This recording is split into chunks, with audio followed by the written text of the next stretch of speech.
The first extrastellar contact hadn't been the grand unifying moment depicted in Terran pre-integration vids.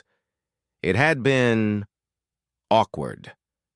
A scout ship from the Cymbellan Confederacy, sleek and shimmering like a dewdrop, had inadvertently stumbled into the Sol system, its delicate gravity drives sputtering amidst Jupiter's colossal field.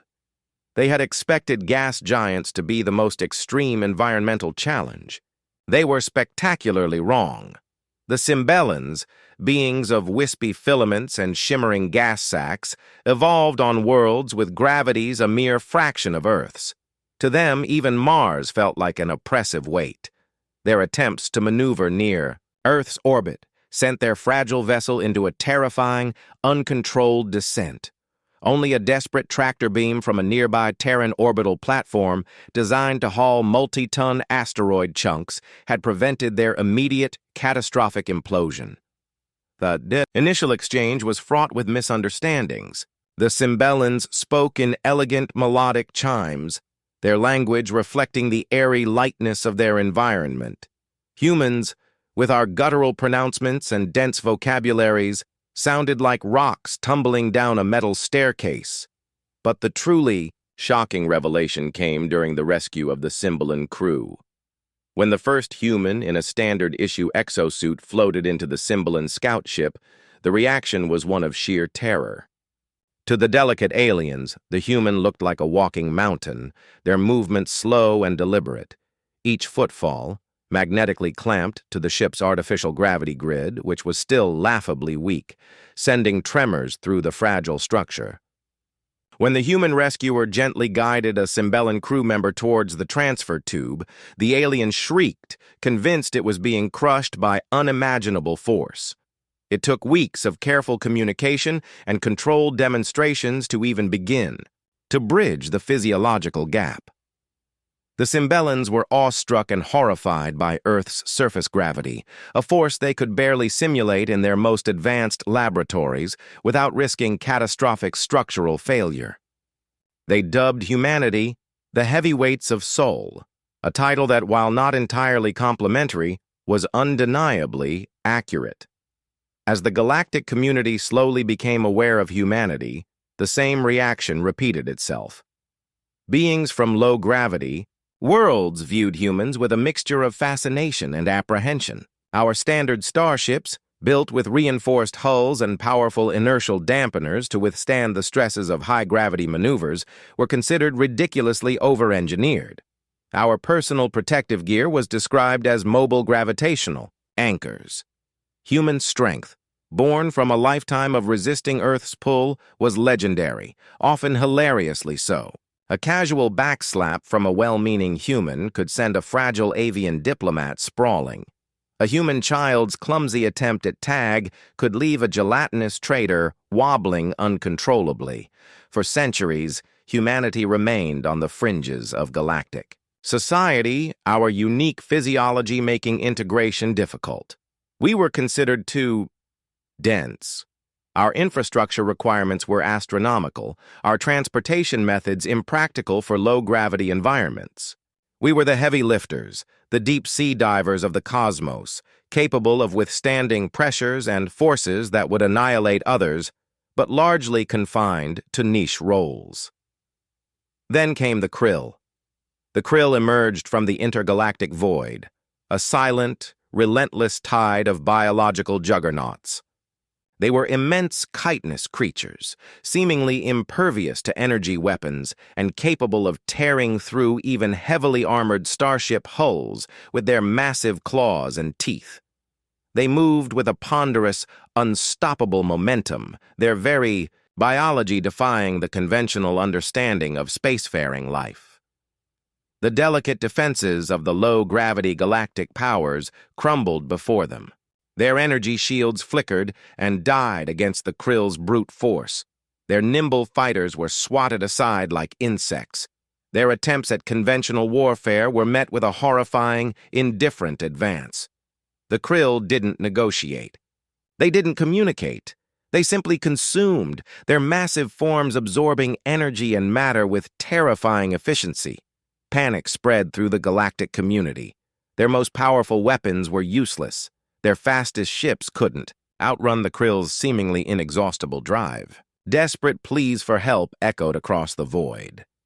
It was then, in humanity's relatively isolated corner of the galaxy, that the strategic analysts began to see a terrifyingly logical possibility. The Kryll's immense size and density suggested an evolutionary origin in an environment far more extreme than anything previously encountered, a world of crushing gravity, perhaps even a gas giant's core, or a neutron star's surface. And if that were the case, then perhaps the only species in the galaxy capable of physically engaging them on their own terms was humanity. The call went out. The heavyweights of Sol, long relegated to the sidelines, were needed. Human fleets, initially dismissed as slow and cumbersome, were now viewed with a desperate hope. Our reinforced hulls, our powerful engines, designed to fight gravity, suddenly seemed less like an extravagance and more like a necessity. The first human response fleet met the Kryll in the Proxima Centauri system.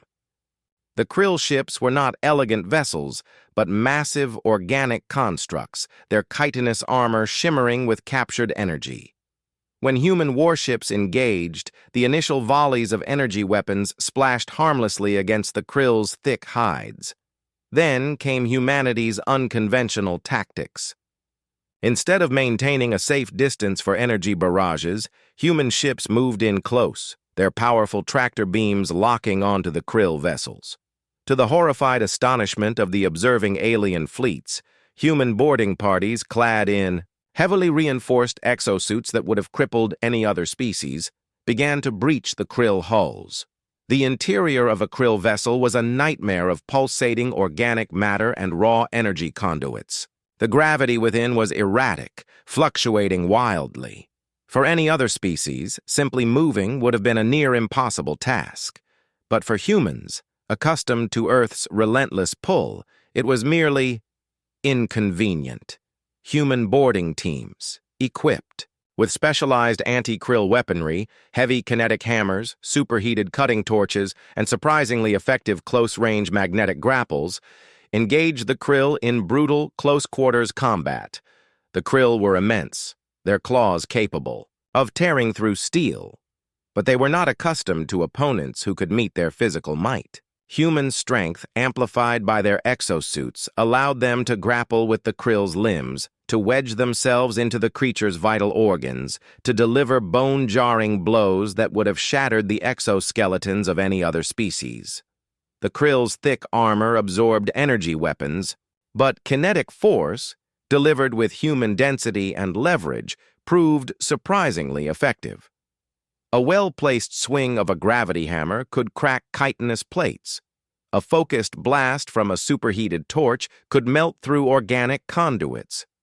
The most crucial weapon, however, proved to be the magnetic grapple. Human engineers, anticipating this type of close-quarters engagement, had developed powerful magnetic emitters that could lock on to the metallic compounds within the Kryll's biology.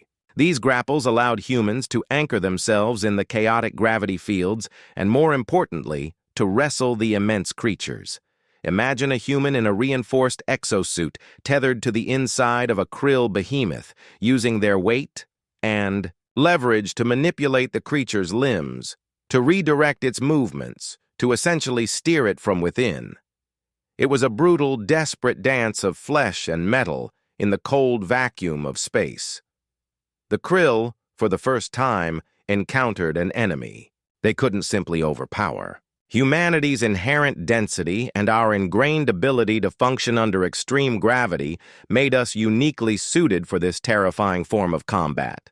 We were the heavyweights, the grapplers, the only ones who could truly go toe-to-toe with these void-born juggernauts. The success of the initial boarding actions led to the formation of a specialized branch of the human military, the Gravity Corps. Recruits were selected not just for their physical strength, but for their resilience, their adaptability to chaotic environments, and their sheer stubbornness. Training regimens involved extreme gravity simulations, zero-G grappling exercises, and close-quarters combat drills in environments designed to mimic the unpredictable interiors of Kryll vessels. Tough. Gravity Corps became humanity's spearhead against the Kryll. Their tactics were brutal and unconventional. They would breach Kryll ships, navigate the internal chaos, and engage the creatures in hand-to-hand combat, often sacrificing themselves to disable vital systems or redirect the Kryll's trajectory away from populated worlds. The galactic community watched in stunned awe and dawning respect. The dense and clumsy humans were the only ones standing between them and utter annihilation. Human starships, once mocked for their heavy armor, became mobile fortresses, capable of withstanding impacts that would have vaporized lighter vessels. Our slow, deliberate movements within Kryll ships were now seen as a testament to our incredible resilience in fluctuating gravity fields. Human heroes emerged from the brutal conflict. Sergeant Anya Petrova, a former asteroid miner whose innate strength allowed her to wield a gravity hammer like a child's toy, became a legend for single-handedly disabling a Kryll bioweapon core. Commander Jian Li, a brilliant strategist who developed the void grapple maneuver, a technique that allowed human teams to effectively lasso and steer Kryll behemoths, became a symbol of humanity's tactical ingenuity. The Kryll remained a terrifying threat, their numbers seemingly endless. But humanity, the heavyweights of Sol, stood firm. We were the only ones who could meet their brute force with our own, who could grapple with them in the void, who could turn their seemingly unstoppable advance into a bloody inch-by-inch struggle. The war against the Kryll raged on, a brutal galaxy-spanning conflict. Humanity, though taking heavy losses, became the linchpin of the galactic defense. Our understanding of gravity, born from our evolutionary struggle against Earth's strong pull, had become our greatest weapon. The Gravity Corps expanded, drawing recruits from every human colony, each individual carrying within them the inherent strength of their homeworld. They developed new technologies and tactics, gravity-enhanced exosuits that could amplify human strength to near-Kryll levels, specialized kinetic weapons that could shatter chitinous armor with focused impacts, and boarding strategies that emphasized speed, coordination, and the exploitation of the Kryll's surprising lack of maneuverability in close quarters. Humanity learned to fight in 3 dimensions in the chaotic gravity fields within Kryll ships, moving with a practiced ease that belied the immense forces at play. They used the Kryll's own weight against them, employing grappling techniques to throw the massive creatures off balance or to redirect their attacks. It was a brutal, visceral form of combat, a terrifying dance of survival in the heart of the enemy. The other galactic races, initially skeptical of humanity, now looked to us with a mixture of awe and gratitude. They provided logistical support, intelligence, and long-range weaponry, but it was the humans, the heavyweights, who consistently met the Kryll in the brutal embrace of close combat. The war was far from over, but the tide had turned. The Kryll's seemingly unstoppable advance had been halted, their aura of invincibility shattered. Humanity, once an oddity on the galactic stage, had found its purpose, its unique physiology the key to survival. As a weary Gravity Corps team, covered in Kryll ichor and breathing heavily in their damaged exosuits, secured another breached vessel, their commander, a grizzled veteran named Maria Rodriguez, looked out at the distant stars. She thought of Earth, of the familiar relentless pull of gravity that had shaped her people. It was a harsh world, a demanding world, but it had forged them into something unique, something strong. The echoes of Earth's embrace were now felt. Across the galaxy, in the thunderous impact of a human gravity hammer against Kryll chitin, in the desperate grapple of a human hand against a monstrous claw, in the stubborn refusal of humanity to yield in the face of overwhelming force.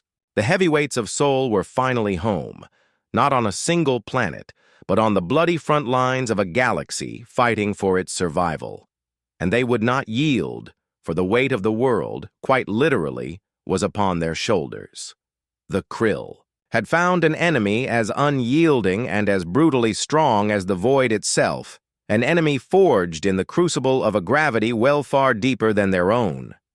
The awkward first contact had blossomed into a desperate alliance, built on the surprising strength found in the most fundamental force of nature. The galaxy would survive, one human grapple, one earth-shattering blow at a time.